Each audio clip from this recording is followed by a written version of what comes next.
Donc, je disais que dans le cas où la parabole admet une unique solution, alors cette solution-là est à la fois l'équation de la droite qui correspond à l'axe de symétrie de la parabole. Chaque parabole, peu importe sa position, peu importe son orientation, admet toujours un axe de symétrie. Tu vois, par exemple, l'axe qui est là, c'est un axe de symétrie de la parabole. On voit bien que les points qui se trouvent de part et d'autre de la parabole, sont symétriques par rapport à cet axe-là. Bien sûr, tu te rappelles du principe de la symétrie. Donc, dans le cas où on a une seule solution, cette solution qui est x0 égale moins 1, qui est égale aussi à la valeur de alpha, d'accord? Eh bien, cette parabole admet pour axe de symétrie la droite de l'équation x égale 1. Donc x égale alpha de façon générale. Ça, c'est dans le cas où on a une unique solution. Je te le rappelle, que c'est dans le cas où on a une unique solution. Passons à un autre cas. Maintenant, plutôt au cas où on a deux solutions. Donc là, je vais prendre un autre exemple. 2x au carré plus 3x plus 1, pareil, je note le a, b, c, les valeurs de a, b, c, delta égale 3 au carré moins 4 fois 2 fois 1, delta est égal à 1 supérieur à 0. À ce moment-là, je conclus que le polynôme admet donc deux racines réelles. Et voilà comment on calcule les racines quand on a deux solutions. Il y a deux racines. x1 égale à moins b, moins racine de delta, et x2 égale à moins b plus racine de delta. Les deux solutions sont conjuguées. On dit que les deux solutions sont conjuguées. Conjuguées, c'est-à-dire quoi? C'est-à-dire que on ne change que le signe qu'il a. Ici, c'est moins racine carrée de delta, et là, c'est plus racine carrée de delta. Sinon, le reste, c'est la même chose. Donc, on dit que les deux solutions, donc cette valeur-là, ce nombre-là et ce nombre-là, sont conjugués, on dit.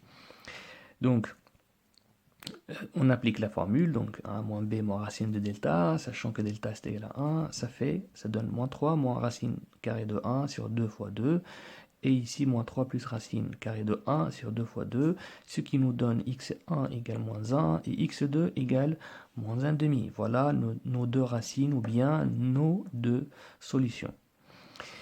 Encore une fois, je reviens sur le graphique, la signification graphique de ces deux solutions. Ça veut dire quoi? Ça veut dire que la parabole, elle va avoir en gros cette allure-là, une allure de cette manière. J'ai ici moins 1 et j'ai là moins 1 demi. Moins 1 demi et moins 1. Donc la parabole, elle va passer par moins 1, elle redescend sous l'axe des abscisses, elle remonte après moins 1 demi, elle remonte.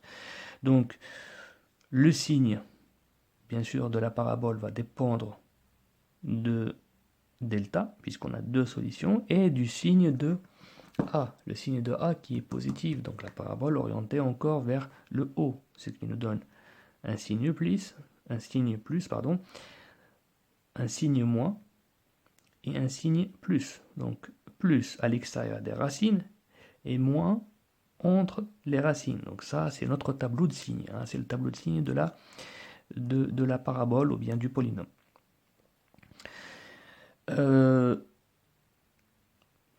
Alors, la première chose que tu dois retenir, c'est comment est-ce qu'on calcule l'axe de la valeur de alpha quand on a deux solutions. La valeur de alpha, c'est toujours l'axe de symétrie. L'axe de symétrie d'une parabole, tout le temps, a pour équation x égale alpha. Tout le temps, peu importe les solutions, peu importe le nombre de solutions, peu importe la valeur de delta, peu importe le signe de A ou bien l'orientation de la parabole, on a toujours l'axe de symétrie admet pour équation x égale alpha. Dans le cas où on a une solution, c'est aussi x égale x0, c'est-à-dire la solution elle-même. Mais dans tous les cas, que ce soit qu'on ait une solution ou deux ou bien pas du tout, eh bien l'équation de l'axe de symétrie est toujours x égale alpha.